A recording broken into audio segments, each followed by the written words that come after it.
shining a beacon on the bizarre.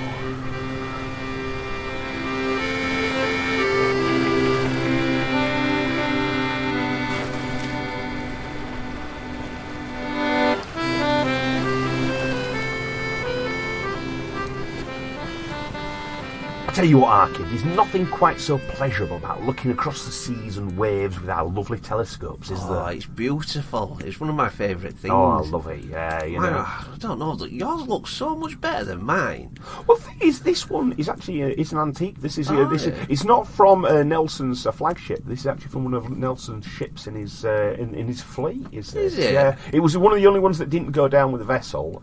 So this actually was a salvaged thing, and it actually cost a lot of money. Did this one? Yeah. Oh, well, mine's gone blank. Let me just put another 50p in mine. Yep. Ooh, that's good as that. Oh, back on again. Yeah. God, yeah. God, I just can't see it. Let me just keep on focusing. Hang about. That's not a telescope, that one. You're looking with like the little See the Lady peep show on the side. Well, I thought she were out there. I always think she's out there dancing on the waves. Getting a massive brow. Okay, look at corset on that. You want to see me put a pound in Arkin? Jesus. Move along to the next one along that you put 50p. Oh, That's the telescope. Right, put the 50p back in there. The sea. There we go. Oh, it's not that bad actually. I can see fucking miles. Yeah, that's the idea. Oh. I never really thought. I mean, keep a looking at that nice lady. So I'm going to have a little look across there. I can see across the coast a little bit there. I can see people out on the beaches playing on the sandcastles and stuff like that. I can see the rolling surf. What can you see, Arcade? I can see... Whoa, shit, look to your left there. What's that there? You see it in the waves? I see. Oh my fuck, is that a shark? It's a shark. A tiger shark? Oh, what? Look, in our waters, Arkin. Well, how far away is that? Well, this is hot off the presses, this one straight away, because we've heard news from Falmouth, or the Falmouth area, that they believe a great white has been spotted off the coast of our shores. Great white as well? Yeah. Wowzers. Well, that's what they're saying, but then again, let's face it, it's the go-to shark is a great white, you know, that's the sort of thing. So basically, if you want to know what our credentials are, we are Kraken Cove, we're the podcast that shines a beacon onto the bizarre, and I'm Matt. And I'm a Benny. So what we do is, our remit is to look out across the seas, into the skies, down into the oceans, across the lands as well, with our lighthouse lamp. And what we'll do is, we find the news stories, some of them current, some of them historical, weird stories, all sorts of odd stuff, and we look into it. So what we're going to look into straight away is this shark sighting off Falmouth. Oh, please do. You can't make that a great white off the... Well, it's not the weird thing people think it is. No, it's not. I've heard for ages the shark's off Cornwall. Is Falmouth off Cornwall? It is off Cornwall, yeah. You're bang right there, kid, you know. But what you have to think about those coastal waters is, we think, oh God, isn't it strange, exotic animals living in the seas off our coast. And we see the great white as an exotic creature. It isn't.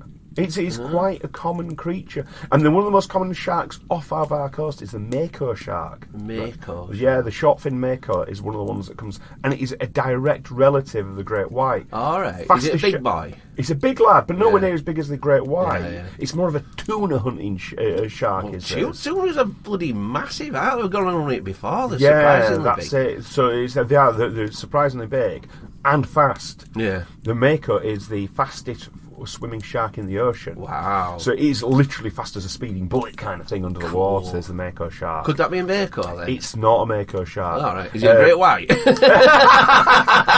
why isn't that weird? The weird round our waters though, great whites. Not as weird as people make out. Oh. Because a lot of these, they are territorial, great whites, but of course, if they're doing well in a particular area, there's a few great whites kicking about, because they're kind of territorial, they'll stick to one area and drive out other great whites from the area. Right. Young great whites will have to go find their own territory. So this might be some shark. Oh, you say it's not a great white, but no, it could be. All right, so it could have come in these waters thinking, these are a bit chilly, but it's nice and peaceful. It's not as chilly as it once was. Oh, the waters have changed. They're warmer now. Yeah, things are a little bit warmer, and they're getting to the point we are going to get these visitors now up to our shores. Look at Thor. Yeah, the reason Thor's coming down because it's like, there's not as much ice flows for him up there, and he's looking. He fucking loves it now, doesn't he? He's proper at home. He's under sunbed at the moment. He wants to see colour at Maybe got some tan lines on it. Yeah, but thing is as well, look at the great white, for sharks, for actually sort of like finding which species, look at the shape of the dorsal fin. Yeah. Now, you're looking for big sharks in the sort of like areas around the UK usually. If it's a whopper, usually you're looking at the second biggest shark in the ocean, right, which is the basking shark. Oh, yeah. That's the second biggest. Now, when I were a little kid, you probably won't remember, but when I were a little kid down Cornwall, Devon way on one of my holidays, a basking shark washed up on the sea there. Wow. And it was massive. Jesus. Really Were big. I there? No, you will have been, but you might be In spirit. I was just licking a wall or something. I was eating sand. In body you were there.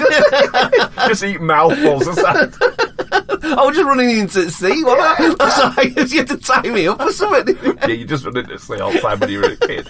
Absolute dinger of a child. Going home, aren't you? Yeah, but this, and they are huge basking sharks, really, really big sharks, very impressive. But of course, they're plankton feeders, so but way to check for a basking shark in the water, you look for the fin, but it's not a big sharp fin. It doesn't cut back like a sickle shape. It's almost like a plate-like fin. Right, but then you also have to look further back, and you'll see its rear fin sort of thing breaking the water as well. That's how Hooper measured the jaw, the shark in Jaws, isn't it? When That's you look right. at the middle fin and the bottom fin. Yeah, that's right. Yeah, so he says like, but that's as good as anything, isn't it? And that's how you kind of look at it there. You look at the sharks. Because that one, it's only the middle fin coming out of water, innit? I couldn't see a shot of the You only saw the dorsal. That's it. Yeah, you only saw the dorsal fin coming out of the water because that's a sign of another shark. If it was a basking shark, you'd see both. Right. With this one, you only see one. Most sharks, you only see one, unless it's a thresher, which has a massive rear fin at the very, very back. I can't remember the name of it now, but that's a huge long one. It looks mental when you look at it. You think, oh, it's mad. But the thresher shark uses that tail as a whip, like a bull whip. Wow. So what it'll do is it'll go towards a shoal of fish, do a super tight turn. Oh, I've seen them. Yeah, whip that fish, and it stuns the fish. Yeah, and it goes and just hooves them up. I like this one as well, because they started taking photographs, because I think, what's all these fish? All fish started beaching themselves, like herring or something like that, started beaching themselves on the sand, and they're like, what the fuck's going on? But then they looked up and think, oh, they're running away from that shark. Yeah. Was this at Falmouth? Or? Yeah, Falmouth. Oh, was it really? Yeah, the fish started jumping on so the it beach. shows so that means it's a decent sized predator. Yeah. So it could be a make-up. I don't think it is, because the shark fin shape isn't the right shape. Yeah. It's the right shape for a fairly common shark on our shores, which is the copper. The copper shark. That's just called as such because its main skin is actually a slightly coppery colour. Bit of a ginge. Yeah, a little bit like that. Yeah, a little bit of a sort of like rusty kind of colour. It's like a rusty kind of colour, the copper shark. It could be a black tip, but I don't think it's a black tip either, because it's just not. But, a black tip. Does it have a black tip on it? Well, the black tip sharks have black tips on their dorsal fins, so you usually can tell from the black tip. Yeah. Not a black tip. Or a BBC. Big wanger flopping about underneath it. Now there's a tip arcing. You see, I can't fucking miss it. It's like a baby face lit up. That's what it said, a black tip. You're like Christmas morning. Here we go. I'll have some of that. Look, you getting in the driver's seat. Let me set this one back in. Don't you worry about it. You sit back and watch the master at work. Just put my finger over your lips. Now I've got this one. Child. Shh. Watch Le Maestro. Well, the other one it could be, which is I always think is a massively overlooked shark, which is the hammerhead. Yeah. People think, oh god, they're funny looking things.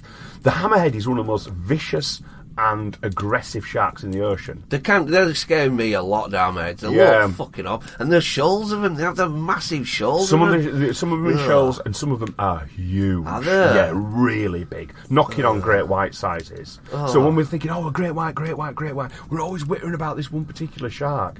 Down in like Australia and places like that, they're not that worried about the great whites. Yeah. It's the tigers they worry about down there. Right. The tigers are massive, super aggressive sharks. Yeah. Now, off the coast of Florida, places like that as well, it's like things like and big problem as well, the bull shark. Oh, wow. Now, things with bull sharks is they'll quite happily go up rivers, go up estuaries. Recently, I think a girl's she just jumped in swimming with her pals.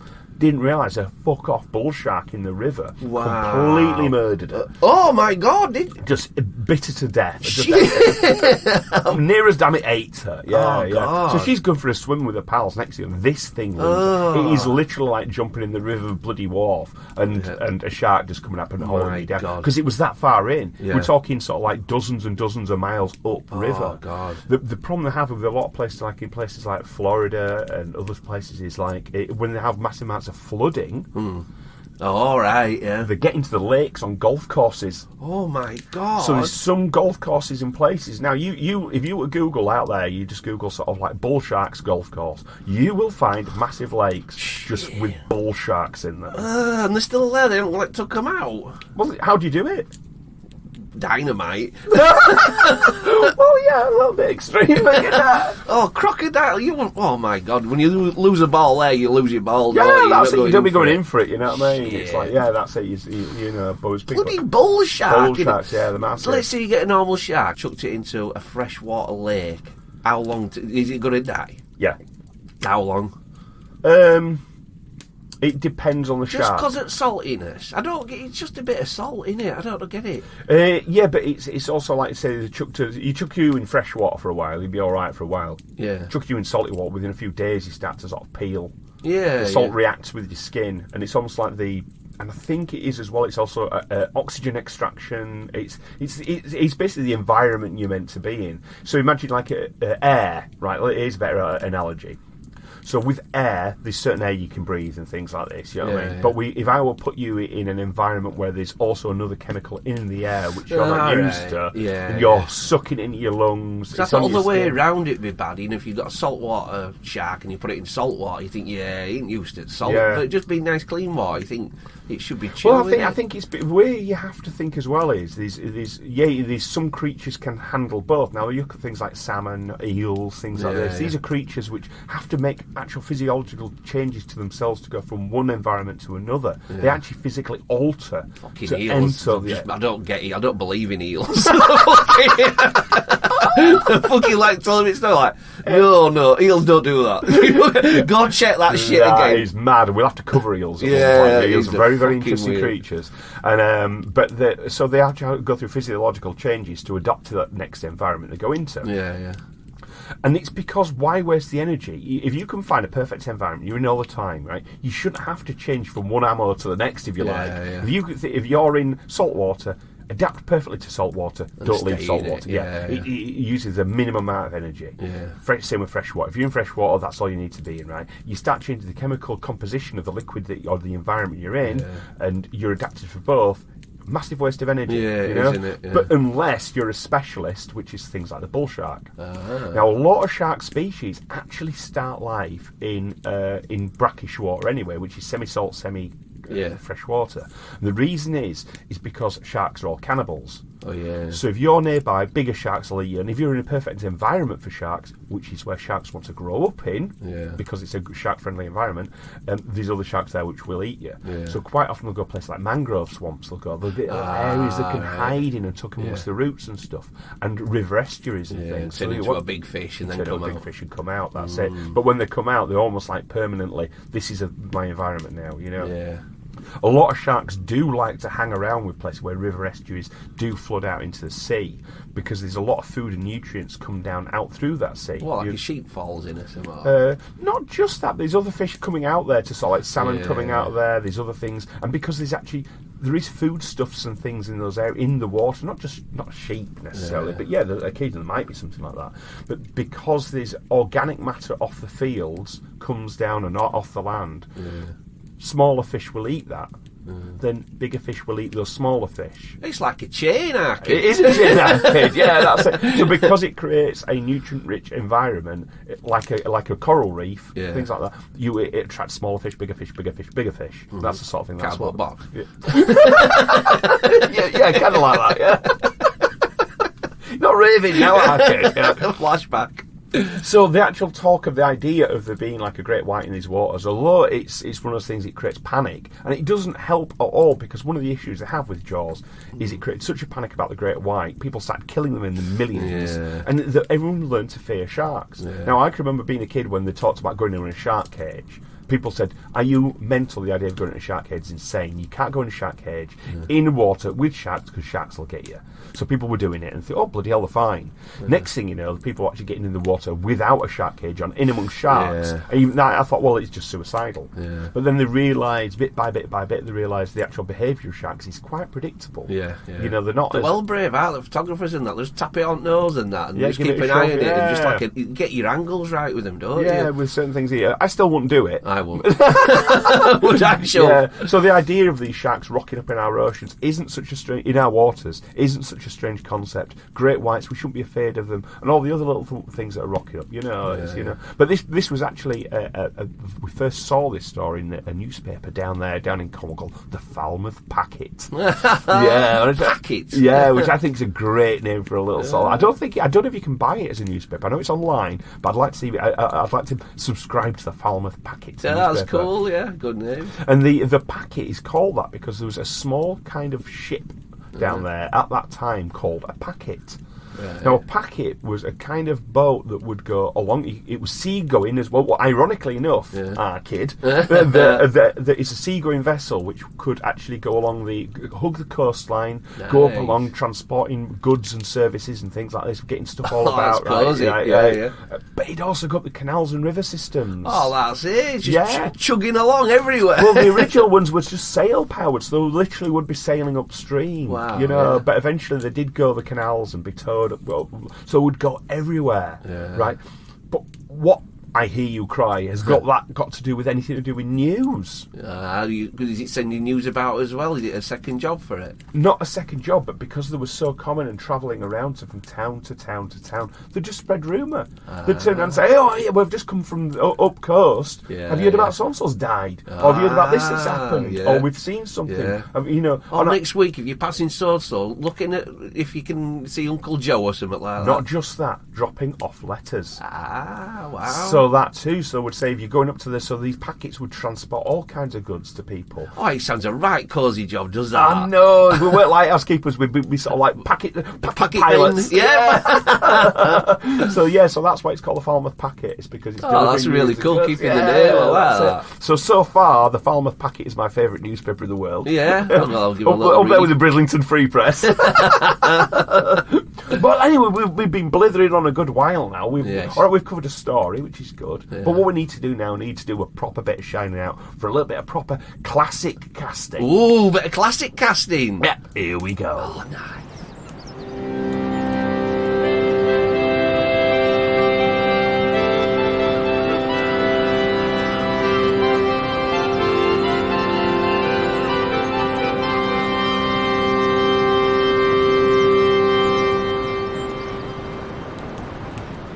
Right, we need to do a little bit of homework, our kid. Oh, I've never been good at homework. Yeah, but you've got to remember this is Kraken Cove, so the homework, I hope, is always going to be a little bit fun. I hope. Pray tell, what have what we've got to do? Yeah, so we've got to do a bit of housekeeping. So, like, we've been covering a few news stories. Obviously, we had a few emergency sessions at Kraken Cove, you know. Obviously, last week, the whole thing with the Chinese spy balloon debacle, that's not fully cleared up yet, you know. It sounds stranger and stranger as that. There's a lot of news about. I'm not actually going to cover it this week. Yeah, there's not a lot to cover. I mean, proper keeping my eye on the ball. I've got one story later on. We're going to dip in a little bit later on, a little bit of juicy. Juicy. So I'll cover a little bit later on, but not just right now. We're not going to cover it because we started down that rabbit hole. You know, we'll stay on it for about 3 days. But what we need to cover is your Goonies adventure. Oh, brilliant! He got some more, because I know that they found out who he was. That's the last part. I didn't get his name, but they said, right, we've identified him, and that's all I know. So except for the sewer pipe. Yeah, so anyway, so these fresh listeners might not know that Benny set us about 3 weeks ago a little challenge, which was that a guy had gone missing, or had died, been found in the Leeds-Liverpool canal, had been found dead, only with an old A to Z, a 30-year-old A to Z on him, and house keys with 3 different keys on it. 2 of them were sort of house keys, 1 was a suitcase key. So Benny's imagination completely run away with him. There's no imagination. The sewer pipe threw me, because I thought he were in front of a sewer pipe, and it wasn't. There were a shit pipe going above his head. So basically what it was, Benny thought that there'd be sewer pipes ran into the canal systems. Yeah. So he thought the canal systems weren't using sewer pipes to run shit into water anymore, that they were all dried up. But he thought there'd be a suitcase full of loot somewhere. Treasure Arcade. Treasure Arcade. The reality is they've now found this old guy. He's just a local called fucking James Stewart. Oh hello there. Jimmy Stewart. I say no. 86. Were we? Yeah, we're 86. Bloody hell. We're quite well for 86, you know. But it looks like all that's happened is the poor chap's sort of taken a spill and just gone into the canal. Too old to get out. Oh, bless him. It might have been the shock of the cold just killed him, but he's just gone in. The reference to sewer pipes nearby was the fact there was an overhead sewer pipe going above the canal. There was nothing sinister about it. And also, no sewer pipes actually pumped into the canals ever. You can try Arcade. I was nearly at Treasure. You were nearly at the Treasure Arcade. But I had Willie and everything. What? It's off the Goonies. All right, steady. Okay. Well, the thing is, it's not a Goonie treasure hunt. It ain't anymore, but it could have been. 30 years. Ed, what were all that about? Well, what I'm going to do is I'm going to find you a treasure hunt. Oh, a proper one. Not yet, but I've got a few ideas. I'm going to find you a treasure hunt. Nice. So you can go on a little treasure hunt locally or something like that. You know, I'd love to. Yeah, I know you'd love you and your little band of goblins. You can all go out and find some treasure, you know. Oh, thank you. So that's that one put to bed. Is that right? Fair play. Well done. Right. And another little bit of homework is we were talking about before the Pied Piper of Hamelin. Yes. So we discussed there that the idea that, you know, what happened to them, what happened to the kids, what was the whole situation. And we happened to talk about the Children's Crusade. Yes. Oh, yeah. Right. That was disturbing. Yeah, it really was a disturbing piece of information. And another thing that I need to look into, which is a bit tricky, is we did discuss a Chinese emperor who sent loads of children out on a vessel. But what I'm going to quickly cover is just what happened with the Children's Crusade. I've looked into it. I've got a lot of information now, you know. And it says the Children's Crusade was a failed popular crusade by European Christians to establish a second Latin kingdom of Jerusalem in the Holy Land, said to have taken place in 1212. Wow. Now, if we remember from the dates of the Pied Piper, the story of them, it's just around this right time. Yeah, we're in the exact right time as this, you know. So the story of the Pied Piper of Hamelin it took place around 1284. And it was well documented as well, wasn't it? When I remember that start. It was very, very well documented date. So 1212, he's talking about sort of 60, 70, sort of 72 years before this. Right, yeah. But at the same time, we're talking 1212. So yeah. And also for calendar discrepancies, there could be something that kind of like was some sort of glitch that went on. I'm not too sure. It's close, isn't it? Close enough. Yeah, but the traditional sort of account comes really that it was the Crusade. The Crusades are the real events on which the story is based. Left areas of Germany led by Nicholas of Cologne and northern France led by Stephen of Cloyes. The variant of the long-standing story of the Children's Crusade has similar themes. A boy begins to preach in either France or Germany, so obviously you've got Nicholas or Stephen of Cloyes, one of them, claiming that they've been visited by Jesus. Very much a classic sort of thing, again, like Joan of Arc, that kind of malarkey. Again, Joan of Arc, you've got to look at that. She sort of like created a great band of warriors herself. It's a mental story. And it said it was, these boys, these children, are saying that Jesus instructed them to sort of like lead a crusade in order to peacefully convert Muslims to Christianity. Oh, all right. So that's a thing. So throughout a series of portents and miracles, the child gains up to 30,000 children followers. Whoa. Right? What? He leads the followers south towards the Mediterranean Sea in the belief that the sea would part on their arrival, which would allow the followers to walk to Jerusalem. This doesn't happen. The children are sold to two merchants. Oh. Hugh the Iron. Oh, God. And William of Posqueres. What, 15,000 each? Well, I'm not too sure. Oh, but God, they that's said grim. basically what happens, they give free passage on boats to as many of the children as are willing. The children are then either taken to Tunisia, where they are sold into slavery by the merchants, or else die in a shipwreck off San Pietro Islands off Sardinia during a gale. Nice. So that is the story awful. of them. Yeah. In Tunisia as well. You know, if you're going to get sold, it's one of the least places I'd like to be sold. You know, if you're just around the corner or you're in Spain or something, you're like, oh, God, this is bad. But Tunisia, you're like, oh, shit, this is proper foreign land. But basically what it looks like happens, it looks like this did sort of like... It's really tragic because it looks like it did happen. Thousands and thousands and thousands of children did go. You can imagine them all singing and hopeful and that, and then just like the seat pack. Get off me! Well, how do you feed 30,000 children? No, you don't, do you? So loads of them were dying of disease, starvation. They were splitting off into separate groups at times, going off to sea in certain boats. They reckon 2 out of every 3 of the children died on the journey. Oh, God. So basically... They weren't getting fed a fuck all, were they? Just like, whatever we've got is a bonus at the end of it. Nothing, this is it. They're just really... apparently, eventually, some did get... Nicholas, for example, Nicholas of Cologne apparently did get, and a few of his followers did get to the Papal States, which is the Papal States of sort of like area, of Pope Innocent III. And he did sort of like...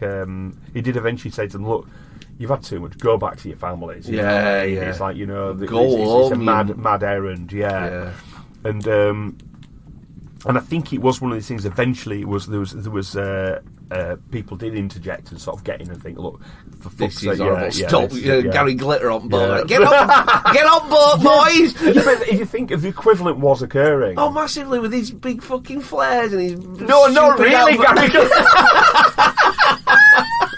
Gareth of Glitter for the 12th century sort of like lute playing. Do you want to be in my gang? Get on board. Dost thou wish to be in my gang? Thanks, mister. Well, you think I is the leader of the pack. I can do that all day.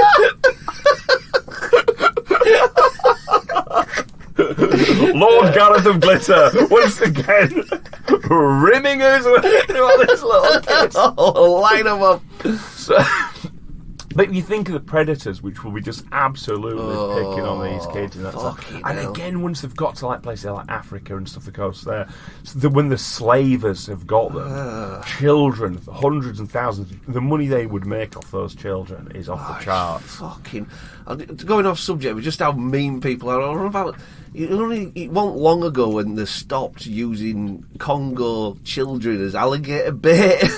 What? They used to use them as bait, when they're hunting crocs in the Congo and that. They used to, like the Belgium kind of... Oh, yeah. They used to use, like, little kids as, to bait the crocodiles out to grab onto them or kill really? them. Yeah. I'll have to look at it. I saw the darkest days of the Belgian Congo, about 1880s up until sort of like 1920s.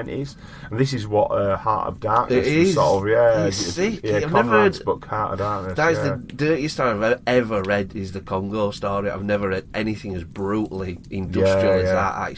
It's absolutely tragic. It's something we'll have to actually look at because it was the Belgian sort of like acquisition and their empire in the Congo, the African area there, is just off the charts brutal. It's so bleak. It is the Heart of Darkness. It's absolutely grim. Yeah. We're scary, aren't we? We're all absolutely horrible. I'm not Belgian. Do you like that one? You said they have French fries and... Moulet frit. Yeah, and those mussels and with mayonnaise or something. That sounds really nice. You don't need to go... Belgium's a great place for it. I mean, I happen to like Belgium an awful lot. It's only a tiny place. Yeah. 2 languages they speak there. They speak French and they speak, which is the Walloon area, and they have their own Flemish. Ah, right, yeah. So in Belgium they do speak two languages. Well, there's 2 distinct areas, which is the sort of like the hillier area, which is like Flandrian area, sort of things like that. And they speak Flemish in those areas. And there's the other area, which is the more French-speaking area, which is the Walloons, they call them. So they get on right well then, I take it. Well, not greatly. No. That's that little guess. Yeah, but it's a weird thing because it's a little bit like Yorkshire and Lancashire. There's a lot of like rivalries go on, But it's a strange place. But it's interesting interesting place is Belgium. People think it is historically. People talk about Belgium being really boring, and it's not. It's a very, very interesting place. But for odd reasons, great for cycling. My favourite. So if you're ever wanting to interested like an introduction to what good cycling looks like, have a little look on I think on ITV in April, and there's the Tour of Flanders. Oh, you've talked about that. Yeah, I thought I knew the name. Fantastic. Tour of Flanders is amazing. A lot of the Belgian classics are the best bike racing in the world. Wow. If I could watch anything, I'd just turn off for the rest of the year. Wow. Just watch the Belgian classics. They're starting soon as well. I think either the next week or the week after the starting of the Belgian classics. Amazing cycling. Across cobbles, farm fields, all sorts of stuff. Very exciting stuff. Another weird thing they like over there, Belgian sport. On a Sunday, you will see Belgian farmers and sort of like rustic folk going out, and out the cars they'll get these little birds out little cages, and they'll go along a long farm track, right? And it's this little road. They'll all go separately on empty fields. Put the little bird cages down, and they'll decide amongst themselves. Or it's like a judge will say, right, you look after sort of Stefan's bird, you do, and they sit next to the bird for an hour, and they count the tweets. What the fuck? And they just wait and they just count the tweets of the birds. So they'll say at the end of the hour, they'll come up and go, how many times did your bird tweet? Got 15. I got 23. And whoever had the most tweets wins. And they all put the birds back. Sounds boring as fuck. No wonder they've got that. But think about it. Is it any difference to sort of angling by the side of a canal? Yeah. Why? Because you're dipping your line and you're struggling with the fish and that, and you can eat the fish maybe. As they always say with fishing, it's everything. Fishing is everything about except catching a fish. All right. That's the thing with fishing. It isn't. It's the contemplative side to it. Getting away from wife. Yeah. Well, to a certain extent, Rob Beckett's. I think it's his father-in-law. He was talking on the radio the other day about it, and he was saying that he confided to him that he goes fishing all the time. You know? And he says, do you know, sometimes I sometimes go, I don't even get the kit out. I just sit in my box and look at the water. I can do that. I can really waste my life looking out a window or something. I'm shocking. It's not a waste of life, and that's what this is, you see. That action of sitting by the side of a field, looking out across the field and listening to a bird tweet isn't about counting the tweets. Yeah, I see. Yeah, you explained it well there, actually. Yeah, just getting away, getting that silence. I think Will Self, the writer Will Self, recently has written a book. I want to get hold of it. I can't remember the title of it, right? And it has been described as Jaws without the shark. That is cosy as fuck. Oh, wasn't it? That's so good. Oh, yeah. Oh, it just makes so much sense. That's what I'm talking about. Ooh. And the one thing is, again, going back to cycling, that I love so much about cycling as a sport, it's the only sport I know of where everyone genuinely applauds the winner. Yeah. It's not like they think, oh shit, my racer didn't win. Yeah. We're watching the combative sort of like elements of the race. Yeah. If somebody does heroic feats during the race to help another rider or something happens, there's a massive crash sometimes. One of the leaders will go to the front of the pack and sort of they'll slow everyone down and say, no, we can't race. Because this, and especially across Flanders and these wonderful sort of like farmlands and things, because trains sometimes are flying through. They have to go across train crossings. If the barriers come down, everyone has to stop. But then even the people up ahead will hear, the barriers come down. Oh, they'll all slow down and wait. Wow, proper gentleman. Yeah, they'll eat a sandwich or share civilised, yeah. And that's the thing, because a lot of people talk about, all they ever talk about is doping in cycling. And doping exists, and it always will exist in cycling. But what they don't talk about is the heroic feats and the gentlemanly behaviour amongst cyclists. Oh, don't you turn me on board there. I'm going to go get a bird and a bike. That's all you need, our kid.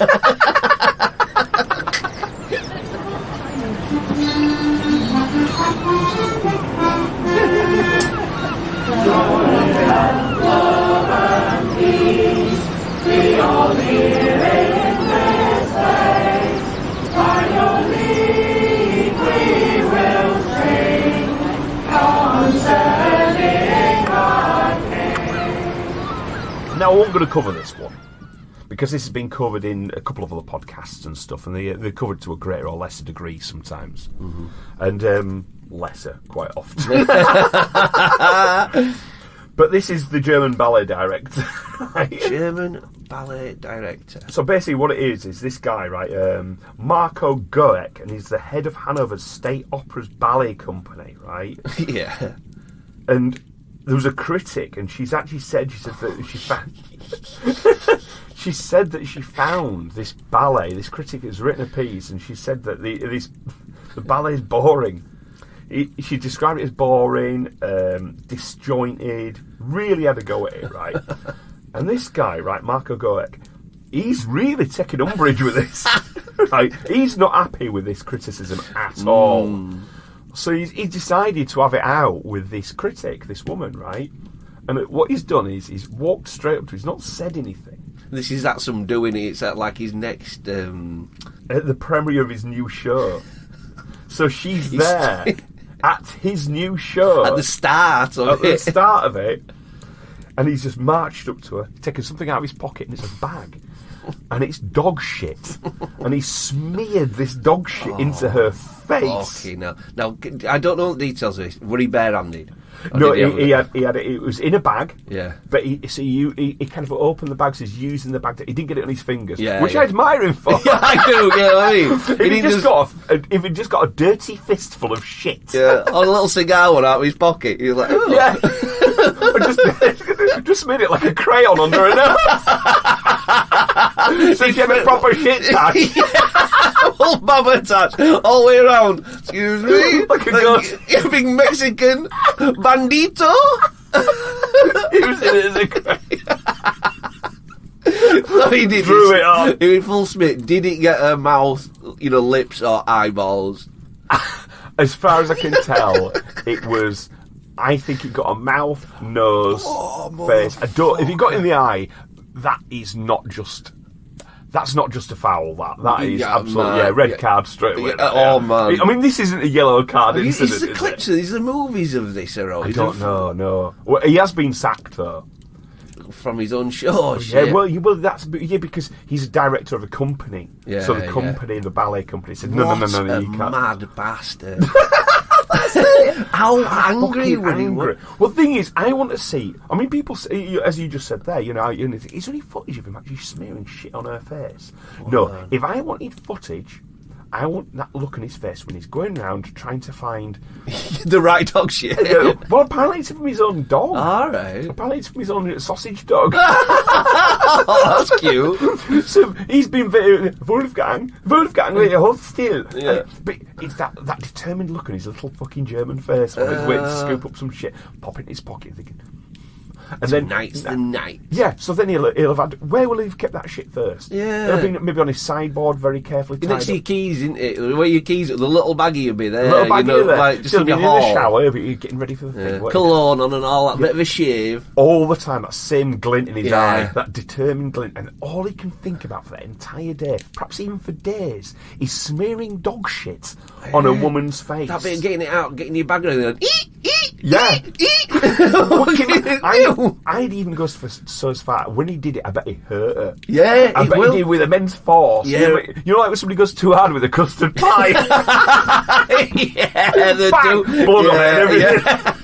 Buzz nuts and stuff. Yeah, too giddy there, weren't you? You went too far. That's what this is. He's going too far. Oh man, what a twat! I'm thinking you spoil it for everybody as well, though. Isn't it? Dog shit in a closed environment. He's smearing that round anywhere. No, you don't. It's your show, you muppet. Did the show go on? I don't know.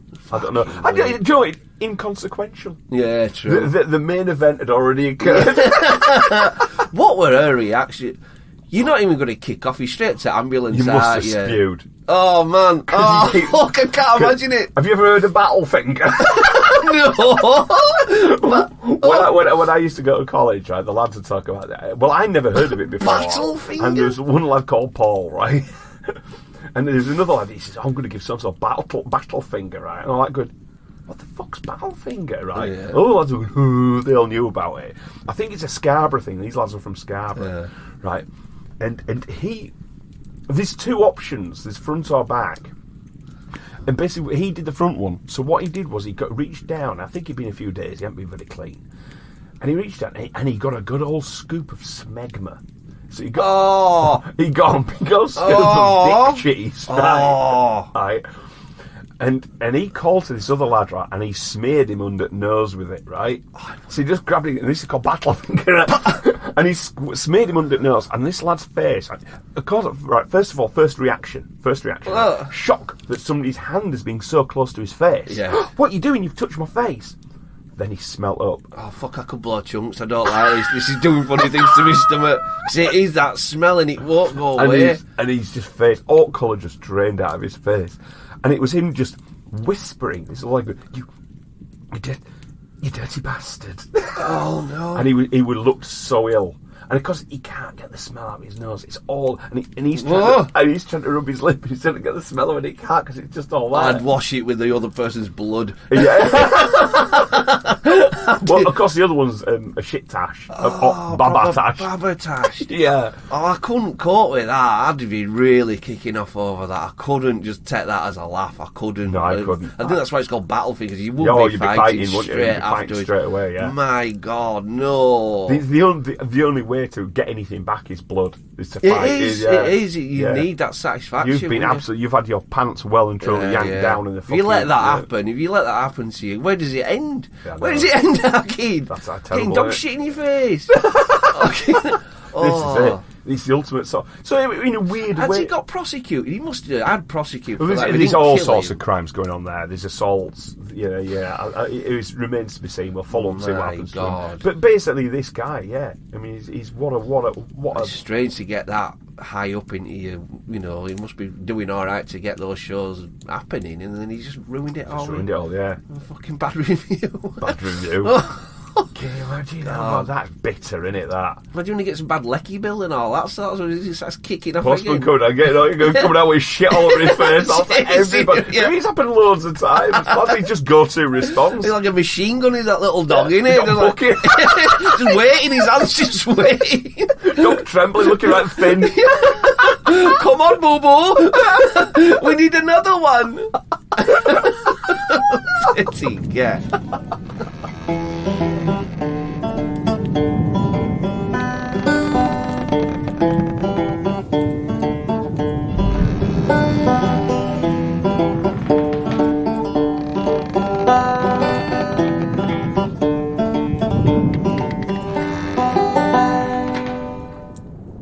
Now, you know you like a mystery, don't you? I love mysteries. Benny's always loved a mystery, I love clues, I love mysteries. You love it, right? So here, I've actually found one. This is something that's kind of got passed on to us a little bit, and I sort of heard about, this sounds quite juicy. But it's an old mystery. Nice. This is from September the 23rd, 1880. Wow. Right? And this is a guy called David Lang. Now, David Lang's two children were called George and Sarah, respectively 8 and 11 years old. So George is 8, Sarah's 11, and they're playing in the yard. Right, this is in Gallatin, Tennessee. Right. So we're in. Imagine the scene. So it's like cowboy days. Yeah, but I think although it's cowboy days, it's farming, rustic farming in rural Tennessee. Yeah, Tennessee. These are sort of like not shareholders, what they're called. Ploughshare kind of thing. Yeah, They've got themselves like a packet of land. They're working the land. They're all known in the district and stuff. They're just honest rural folk. That's where you got to think of it. So it's like, imagine a little bit prairie-ish. Yeah. That kind of thing. Little house. Yeah. Yeah. So they're outside the house. It's a nice day, September the 23rd. Don't matter if it's a weekend or not. These guys are working all the time. You know what I mean? They're working the land, honest characters, right? And the children, George and Sarah, were playing in the yard, right? Pulling a little wooden wagon pulled by 2 horses, right? And this toy, which had been bought from Nashville earlier that morning by David Lang for his children. Real horse, is it? No, it's a little toy horse, little wooden horses, but pulling a little wooden wagon. Yes. That's what they're playing with, you know what I mean? And out of the house comes his wife, right? And she comes out, and the house is described as a vine-covered brick house. Now, we have to think about in this area as well, this 1880s, out in the rural districts and stuff, a brick house, decent little building. Yeah, it is, isn't it? It's only wood, isn't it, when you think of all that, So he's having a good life. David Lang is having a good life. He's got a lovely wife, he's got his lovely kids and everything like that, right? And so he starts walking across the pasture. So it's just a big pasture land, And recently it's been a dry spell, so it's like a dusty brown colour. It's been very carefully described, this as, right? And observed, should I say.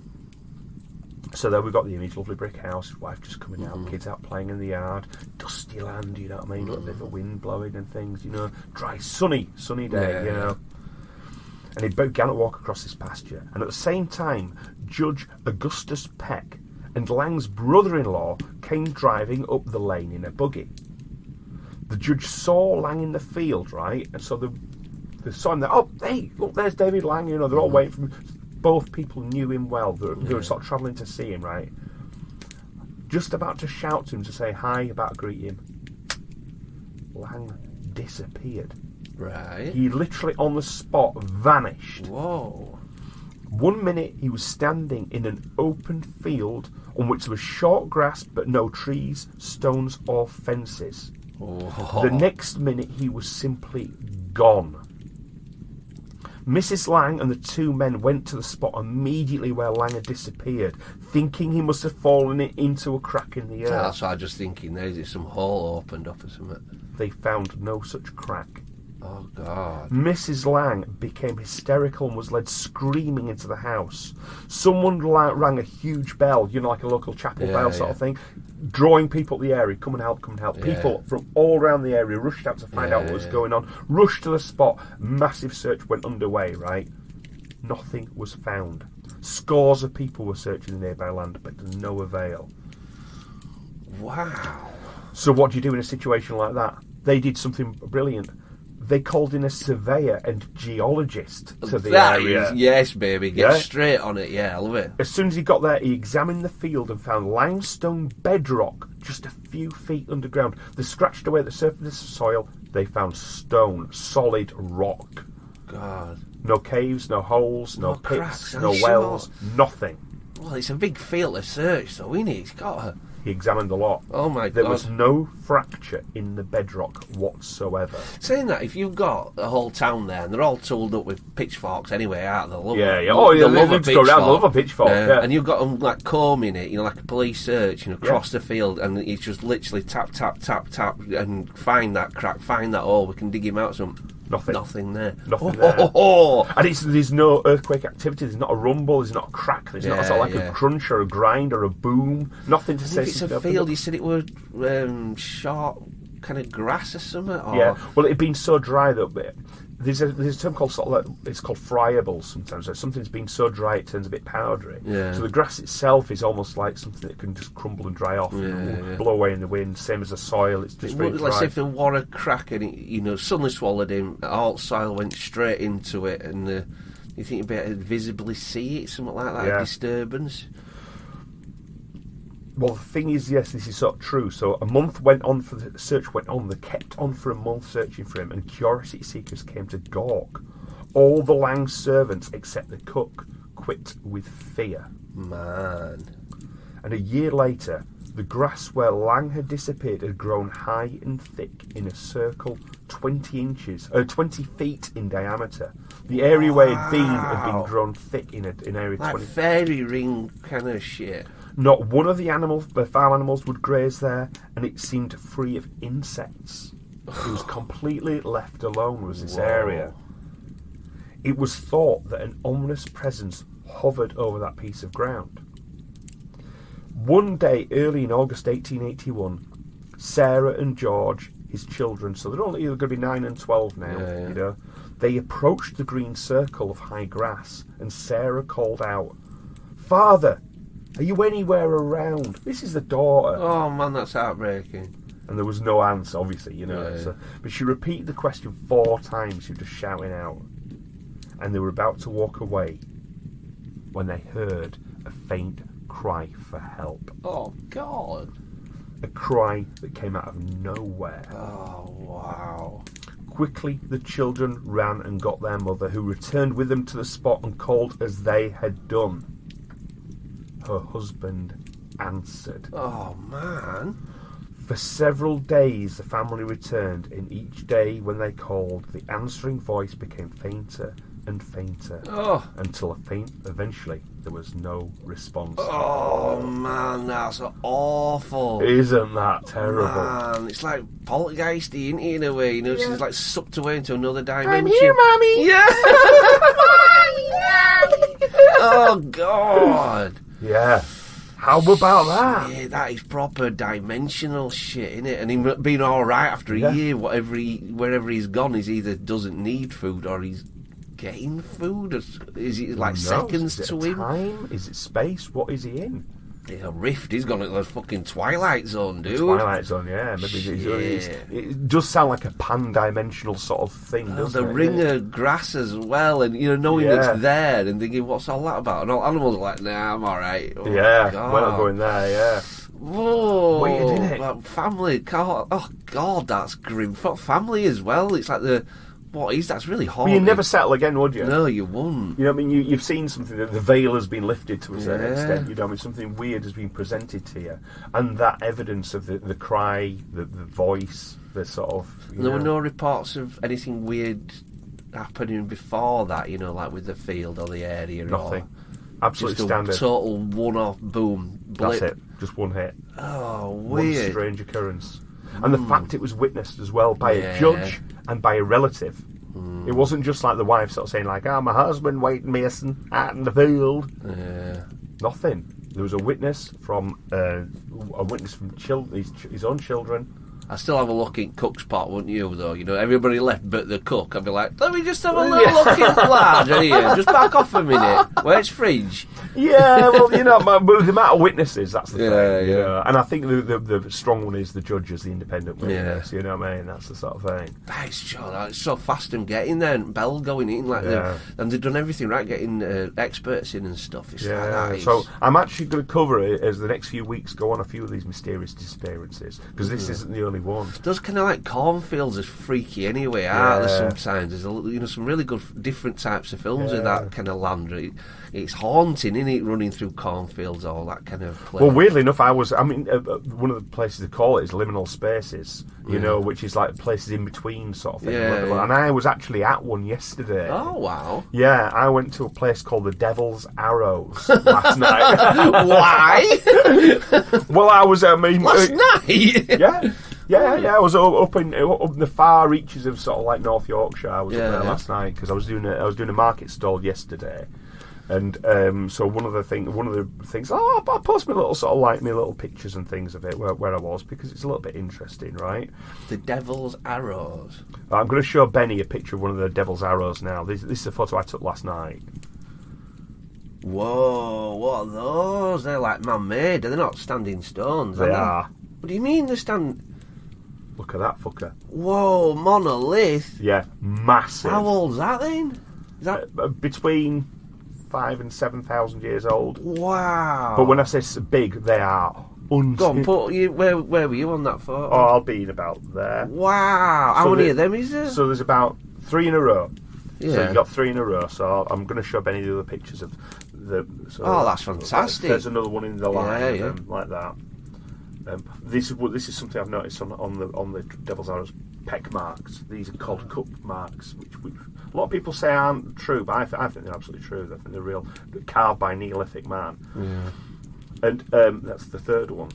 Wow. Now these 3 weird rocks are all in a row. Yeah. They're in this one field. Those stones aren't from there. Right. Because the stone that's under there is like chalky mud. So they've been literally travelling. Is it quite high up? It's a flat plain. No, that's probably somewhat why it's up there, isn't it? So they've dragged these stones for 10, 15 miles. But we're talking each of these ones maybe, I don't know, potentially 60, 100 tons. Neolithic man, no wheels, no nothing. They've dragged these stones into that place, then managed to raise them and put them all up in one spot. It's got to be for stars and stuff, hasn't it? Who knows? Potentially it's something like that, but we don't know. It's officially a mystery in itself. Is this? I wonder why it's got the devil side of it. Normally, we don't go mad about like Seven Sisters or something like that. We've only got normal names, haven't Well, they always create stories around them. These were called the Devil's Arrows because they believe they were sort of like arrows fired by the devil. They came down, flonk, flonk, flonk. Yeah, that's it. So that's the kind of belief system of them, Yeah. And these, to be fair, Yorkshire is full of like weird Neolithic stones and rocks and carvings, which if it was anywhere else in the UK, it'd be the people be going ape shit about how amazing. They've been finding a lot of Neolithical. Wasn't it near Scarborough? A couple of weeks ago, they found something very important. Yeah, well, they've recently opened up just near the Devil's Arrows. There's a place near Bridge, which is where these Devil's Arrows are. These amazing, and if you get a chance to look at them, these are incredible. Some of the best stones I've seen in my life. And but there's a site there which is bigger than the whole site of Stonehenge. Wow. Has now been given to the National Trust, so we've got access to it now. We can go on the land, you can walk on it, you can investigate yourself. Can you dance nuddy though on it? Yeah. Oh wow, that's good. If you want to, that's all Billy bullshit, is that? But I think perhaps what we'll need to do is one time maybe have like a little Kraken Cove field trip. A little sacrifice. No, sacrifice. I'm thinking of a little trip out. Oh right, I love that as well. I'm alright. Bring a goat in back at Panda. Don't look at the goat. Yeah, I've got the honey arcade. We're all right. But that is a fantastic liminal, and I was out there. And I kind of work in conjunction with a friend of mine, JP, and he's writing the book, and I'm doing the drawings and stuff for this particular book, studying these rocks and things. Yeah. He's a very down-to-earth guy. He don't believe in anything to do with stuff strange with it. Whereas I'm open to the idea. Some of these could be weird places. I mean, even just to touch these rocks, is that you think, wow, these were dragged here by, But the thing I found was, so I'd got in the middle of nowhere. It's dusk. It's getting a bit dark, a bit scary and stuff. Oh, I've got to get back in my car. Time to go home, So I got back in the car and I got my phone out and I thought, right, get the sat nav to find my way home. The whole sat nav thing had completely locked. Wow. This is a new phone. It's never done this before. And I thought, why is it's magnetic fucking interference? Well, I realised I was in the line of the first stone or the second stone. I was between the two stones is where I'd parked. Wow.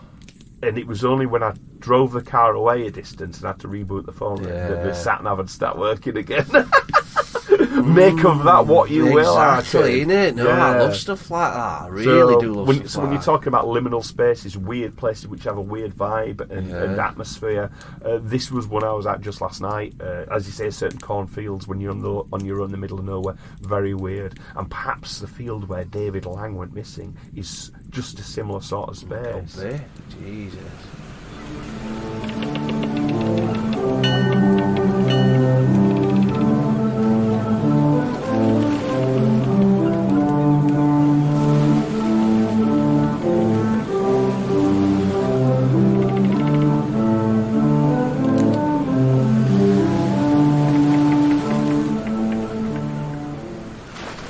So I said I promised we'd come back to the old UFO side of things. Oh yes, please.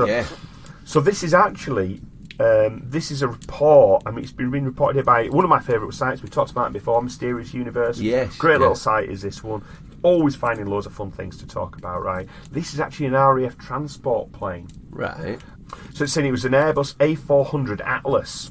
And these, we actually around the cove. We do sometimes get the Atlas planes circling around because I like to land at the local airport. For some reason, up further north, I like to use these little as dummy runs for stuff. But the Atlas, it's a big old bird.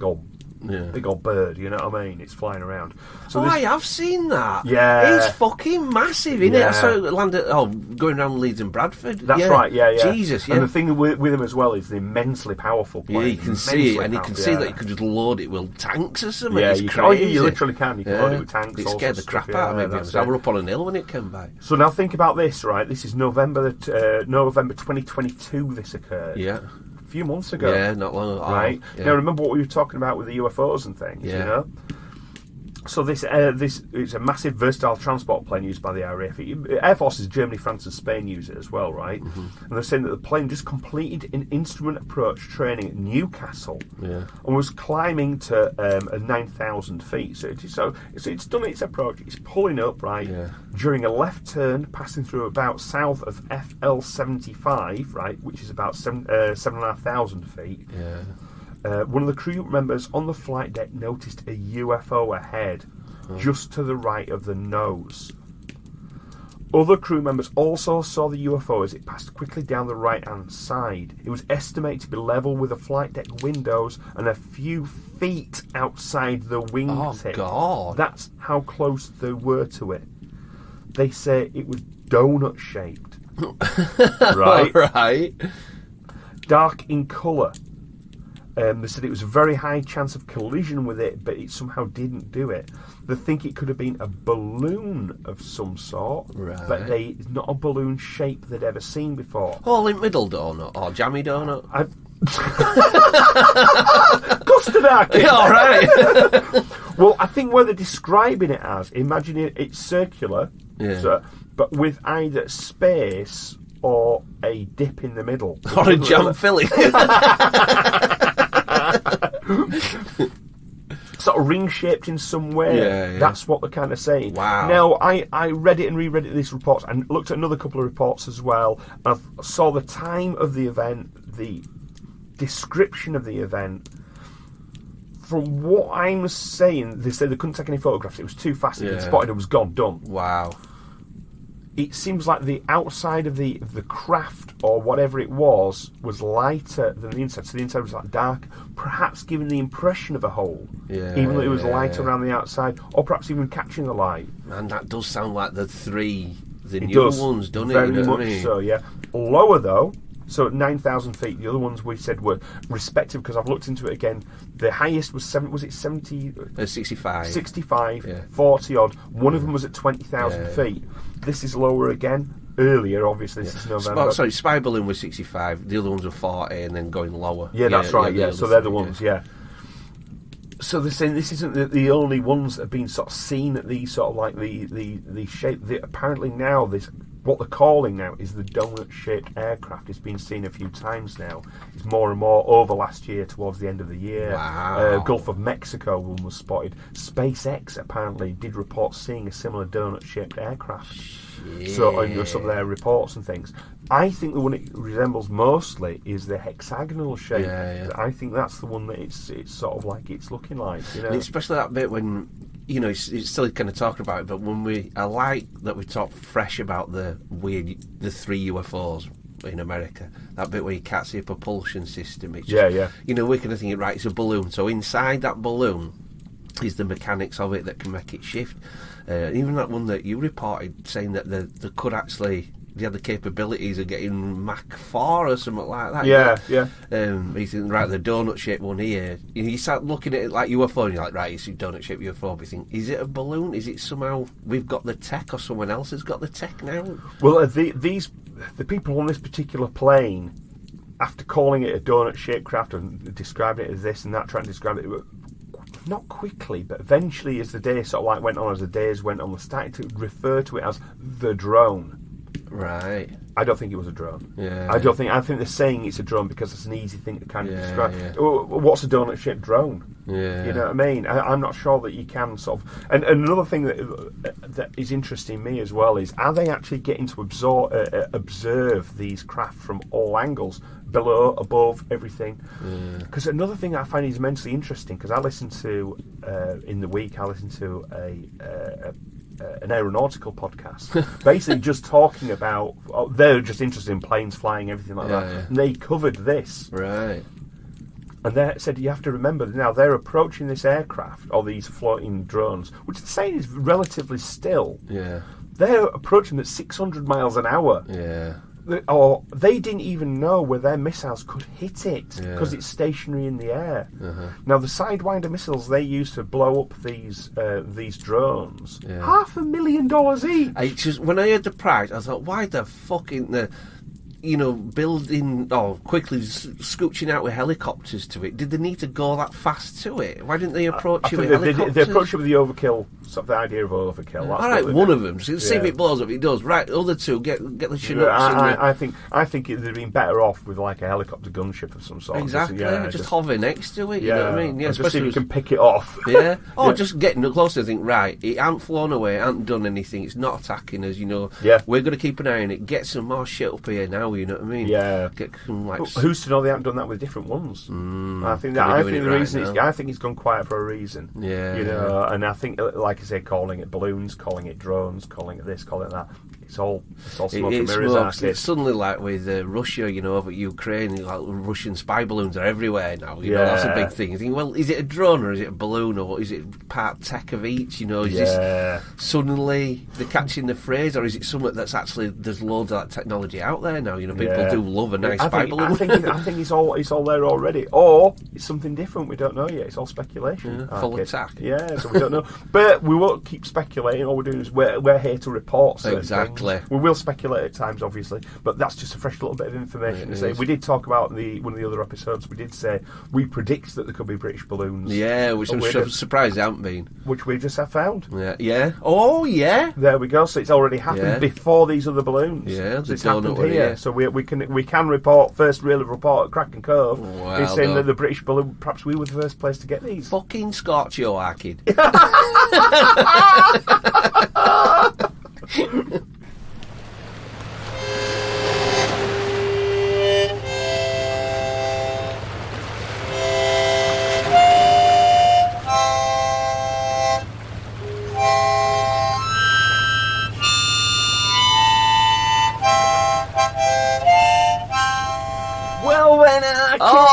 I tell you what, I'm satisfied. You've quenched my covey thirst. It's been a really good episode. Nice and rambling. You didn't tell me off for asking stupid questions. We can fucking waffle on though, can't we? We're brilliant. We're masters at it. Yeah, we're full of shite.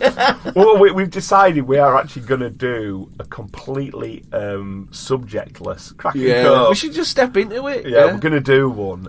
Or maybe even just sort of get the ball rolling with one thing and see where we go from there. I don't know if it'd be listenable, but maybe we'll do that as a little bit of an extra. Yeah, it could be an idea. Yeah, because we do need a bit of extras for him, don't we? Yeah, so maybe we'll do it as a little extra one time. Maybe watch the space. We don't know.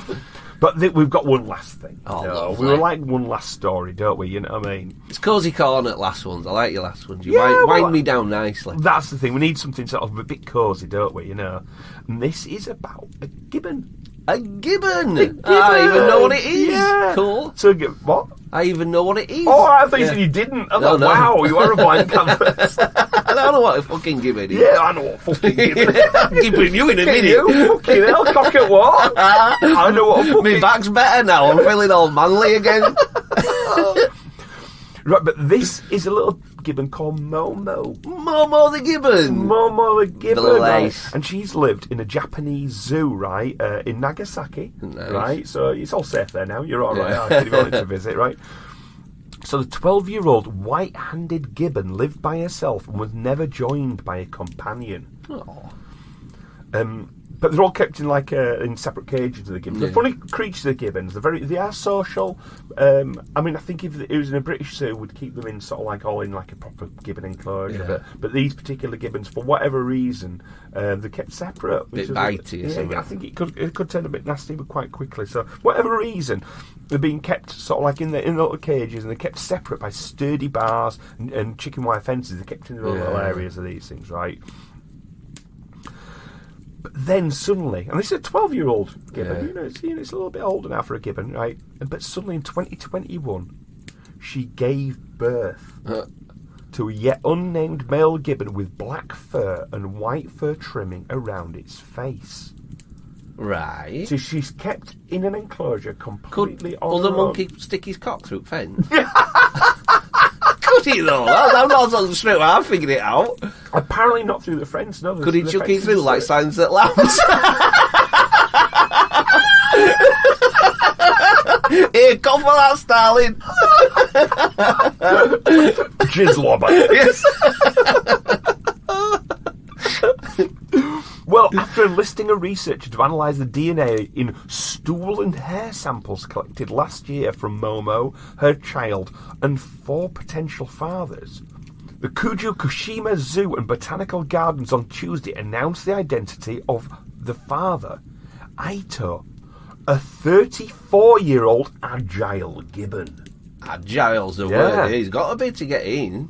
And it took us 2 years to figure it out because we couldn't get close enough to collect samples. She was very protective of her child. All right. So she's got a little baby there. She's looking after the thing. So the DNA'd it. They've done a proper, like, what's that dude on TV with DNA tests and stuff? Is that what you mean? What dude on TV? What's his name? He causes loads of ruckus. He gets all chavs on and they all get DNA tests and then they all start kicking off. No, he don't What's he matter. on? He's on It's telly. like daytime Is telly. telly, He's is not it? so much He's on Jeremy telly? Clark. No, Yeah. Jeremy Kyle? No. Yeah. Jeremy Kyle? I don't know. It's Jeremy Kyle. What's No, up? is it Jeremy Kyle? Yeah. He's not a proper knobhead. I don't know. It's on TV. This is your I don't watch daytime. All right, it's all there. There's a massive flaw in my education.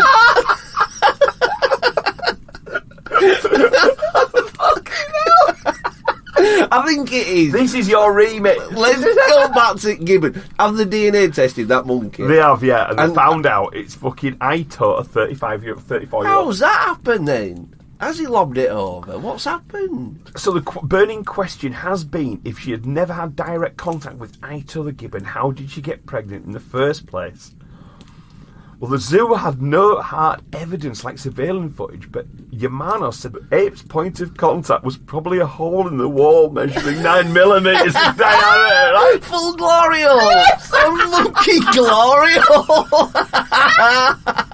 Well, shit written round it and that. Stick your banana here. Keeps getting eaten. I'm putting my banana. Wait a minute. What if I put my cock in it? The male burning question is, what would happen if I put my cock in it? Thing is, like, this gibbon wouldn't have known. Yeah. Or would it? He'll maybe have a little peek through, a little sniff through it like that, and he's thinking, fucking hell, there's a lass through there. So he's obviously posted his pipe through there, hasn't he, right? She's backed onto it. Exactly, but I think the innocence there, he's thinking, hole, cock. Well, Yeah, put it in. it's She's probably like that. Like He's penisy thinking- thing grown out at wall. Well, I'll back up on that. Nice. Hang on, that's not banana, it smells like cock. Battlefinger. Oh, no, yeah. So Hello. she's fucking backed up on it. Oh, He wow. that gibbon must have thought it's fucking Christmas Oh, morning, mustn't he? absolutely. He's thinking, well, I don't know what'll happen here. I'll just pop my pipe through here. I'll get my cock through. Oh, fucking hell, fire. Someone's got rid of it. No wonder they call her a white-handed gibbon. So she's managed to do it. So the gibbon Gloryhole has resulted in a baby. Wow, that's amazing that it's all happened. I'd love to know more if they didn't.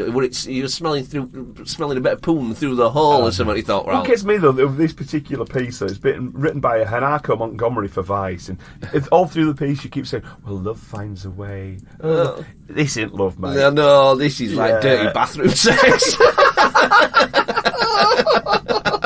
It's like back of a dirty I'm thinking bookshop. this fucking the bloke's 34, she's 12. Oh, it's getting worse. Stuff. Groomed. A little hole. How did little hole happen? He'd been picking away at it or something. Picking away at it. Like some dirty papillon.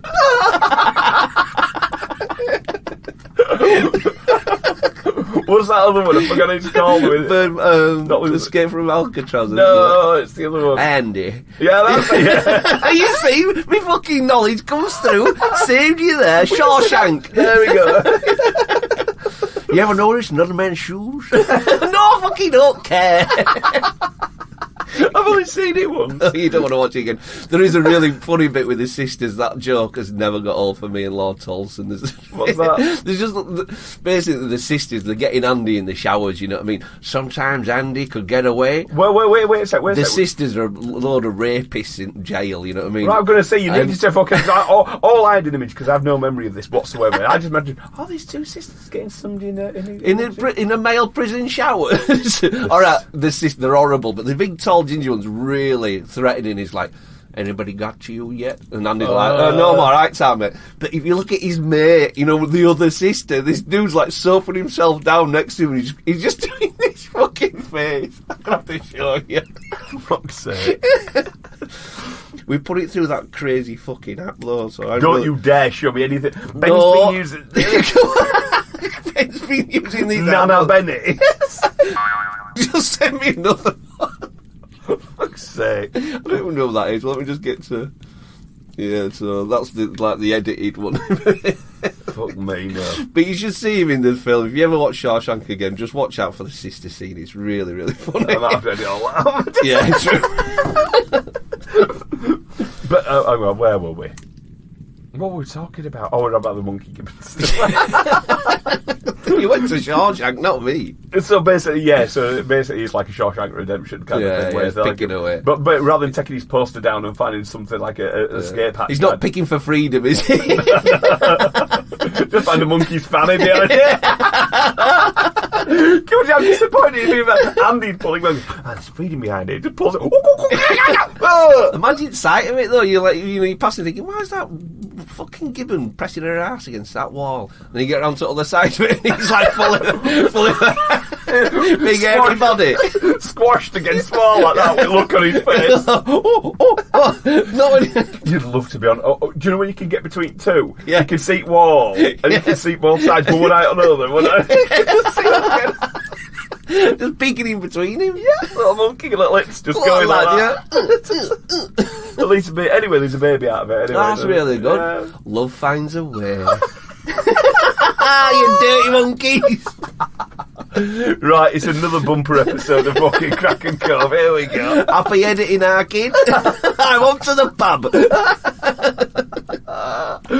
Right, well, I'm going to go back to my telescope, see what I can see. Yeah. We've solved the shark mystery and everything like that. I think it's about time that I said it's a big goodbye from Matt. It's a bigger goodbye from Bennett. Take care, guys.